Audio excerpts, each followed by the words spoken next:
What's up, everybody? Welcome back to the channel. And what we're going to be doing is replacing the rear differential fluid to my 2022 Ram 3500 Mega Cab Dolly. So without further ado, let's jump in and let's get it done. So let me go ahead and grab my oil pan. We're going to slide it under the truck and we're going to work on getting that rear differential cover removed. We're going to get everything drained out, clean it all up, and then we're going to work on this install. So I'll be right back in a minute. Okay, so we're in the back here, and I do have an oil pan underneath the rear differential to catch all of the excess fluids. So we're ready for that. And I'm also using a socket with a small extension, and it looks like a 13 millimeter socket because we're going to need this socket to get these nuts off of this bracket over here holding the brake lines. And then we're going to use the same 13 millimeter socket to get all of our bolts off from around the rear differential cover. Then I also have some brake part cleaner here that I'm going to be using just to kind of clean it once we get to that point. And then I also have some paper towels here in case I need to wipe a few things down. So you could use a ratchet like this, or you could use a cordless ratchet like this if you happen to have one of those. Either one will work in terms of getting these removed.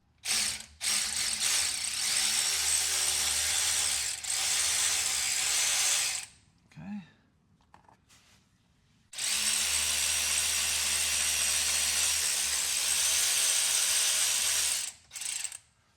Again, using a cordless ratchet makes things a lot easier just because when you start getting into tighter spots like this, a regular impact gun sometimes doesn't fit. So getting a cordless ratchet like this works great for getting into tighter spots so that you don't have to just sit there and use a ratchet the whole time.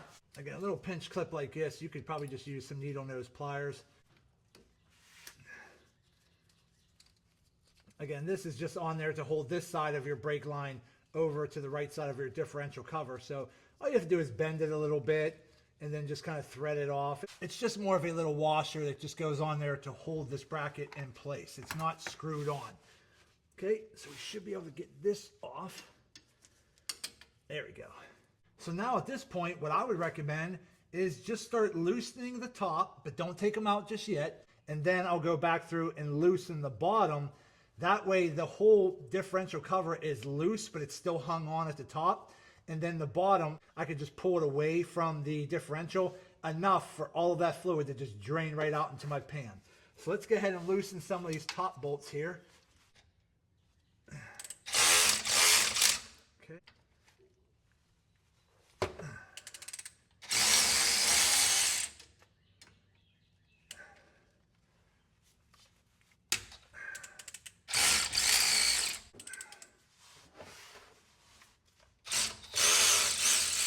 Okay, so I pretty much got most of my top bolts loose right now. So now I'm just working on breaking out the bottom bolts, leaving the top bolts loose up top, and I'm breaking the bottom bolts out and taking them out, and that'll allow the fluid to drain out the bottom into my pan.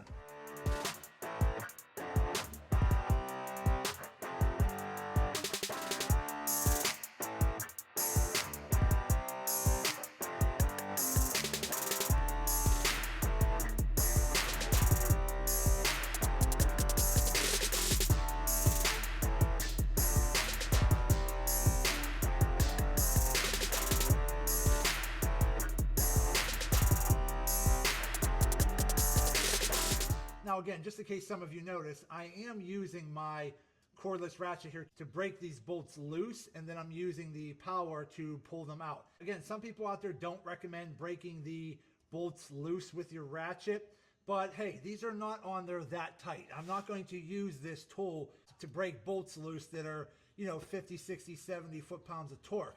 These are only on there probably 30 foot-pounds of torque, give or take. So it's not really going to hurt the ratchet breaking these bolts loose. So I just wanted to point that out. But as you can see, I'm starting to get some fluid coming loose here. So now that my bucket's underneath, so again, I'm just going to put my screwdriver in the bottom. There we go. Get that to come out. Okay, so now that that seal is broken, all that gear fluid is going to come out into our bucket. Now I'm just going to take this cover off completely. I'm going to hold it with my thumb up here and pinch it.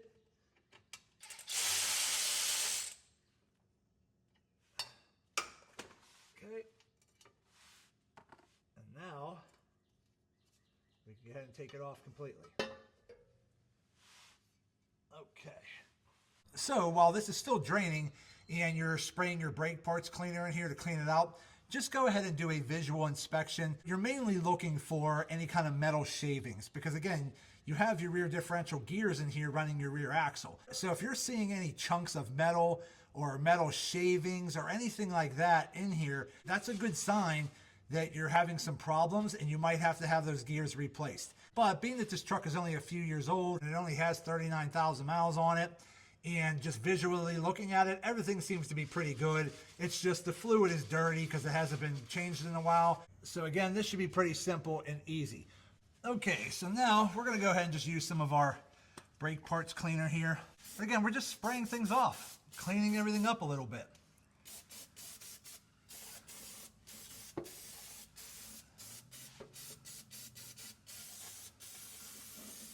So again, we're just spraying things down a little bit to clean out any of the old gear fluid in there.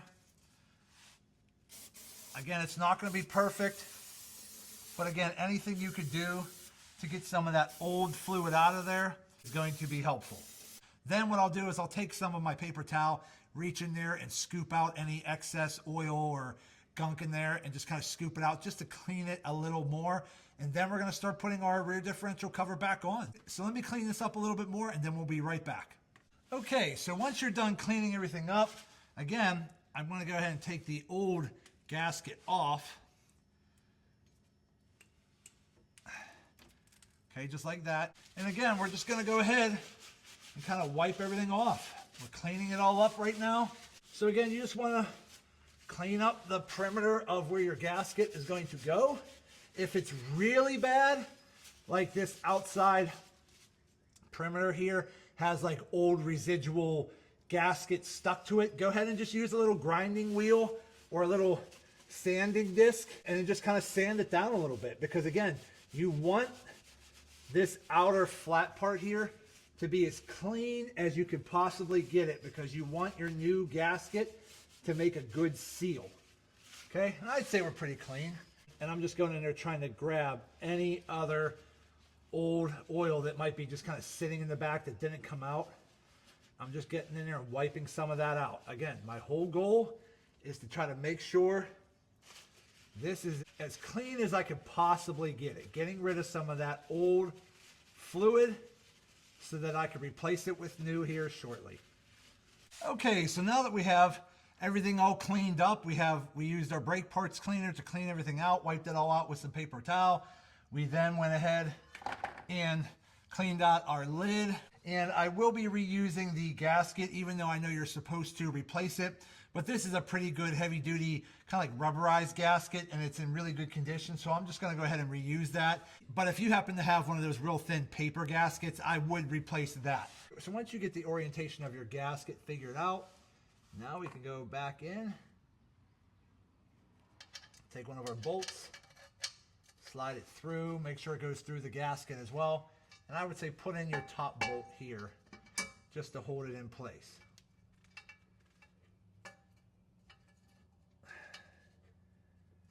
Okay, so now that we have just a couple of the bolts holding it in place for now, loosely, now what I'm going to do is I'm just going to grab a little blue Loctite. You could use red if you want, but I'm just going to use blue. And I'm just going to put a dab of blue Loctite on some bolts. And we're going to go ahead and just start putting some bolts back in. Again, I just put a couple up top just to hold it for now, but we'll go back through and put some blue Loctite on the top ones here shortly. Again, my whole point here is to just get the bolts back in.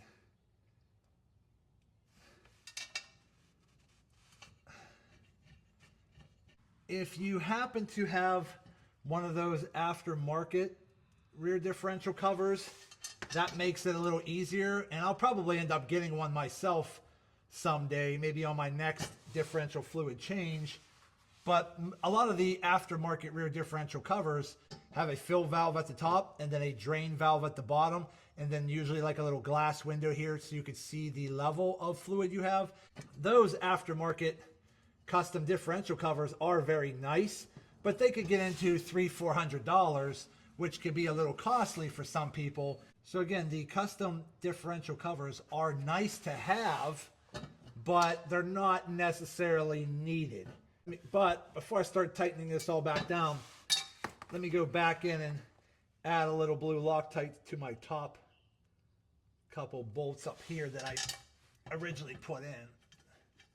Okay, so now that all of our bolts have some blue Loctite on them, we can start tightening them down. But I'm not going to use my cordless ratchet.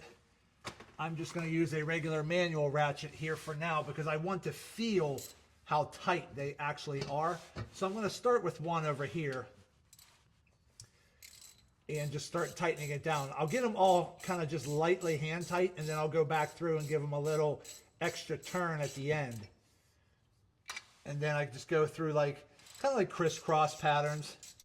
But if you're tightening one on the right, go back through, tighten one on the left, then go back over, tighten one on the right. Just kind of go back and forth because you want this to kind of tighten down evenly, and you don't have to go crazy. Because again, you're usually around 29 foot-pounds. I don't even think I would go that much. So again, if you're the kind of person that is going to use a torque wrench, look up the specs of your specific truck and go by that. But I would probably be careful of going by certain torque specs because again, these are not big bolts. And if you over tighten them and you break a bolt off, it's gonna be a pain in the butt to get that bolt out. So I would say, for example, if your truck's rear differential torque specs say that these bolts need to be 29 foot-pounds of torque, I probably wouldn't go any higher than 20 or 25. But again, it's your truck, you do you.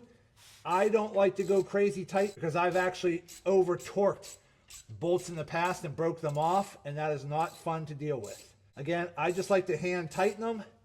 I get them nice and tight, but I don't go crazy. All I really want this cover to do is crush that gasket seal because it's more of a crush seal. Again, you don't need a ton of torque to do that. So again, I'm just going through and tightening them down. Okay, so now that I have all of them roughly pretty tight, I'm just going back through and giving them a little tiny extra turn just to get them a smidge more snug. Again, I'm just kind of going by feel, okay? Because again, you don't have to go crazy over tightening these bolts. So get them hand tight and then maybe a little snug turn after that, and then you should be good. I mean, if you have like a good quality digital torque wrench, you could use that, but you got to be careful that you don't break the bolts. So I have them all nice and tight right now. Now I just got to go back through, put my clips back on.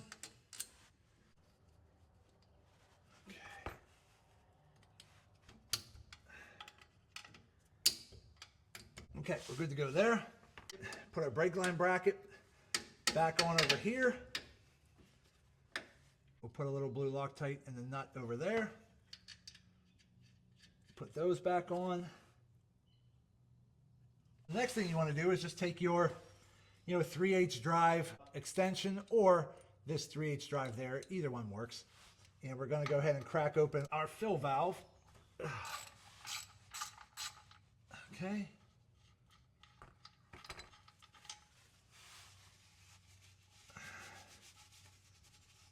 Okay.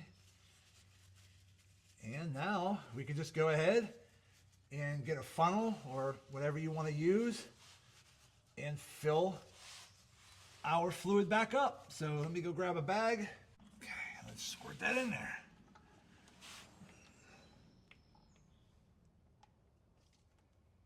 Again, these bags do come in handy.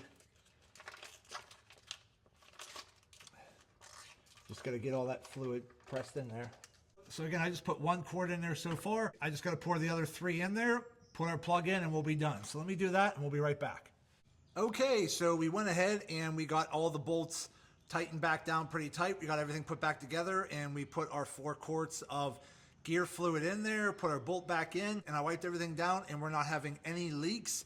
So everything looks good, there's no leaks, and we should be good to go with this rear differential fluid change.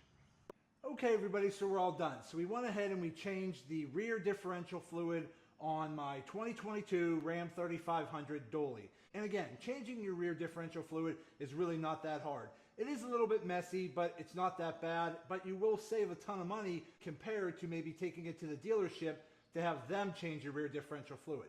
I would just recommend make sure you find out which type of fluid your truck needs and how much fluid your truck needs, and go ahead and buy that, and maybe find out what gasket your truck needs, because again, if you have a good stock rubber heavy duty gasket, you might be able to reuse that a couple times, but it is recommended to just go ahead and replace it. But if you happen to have one of those real thin paper style gaskets, I would definitely recommend changing that at every fluid change. But overall, the fluid's changed, everything's put back together, and there are no leaks, and we are all good to go.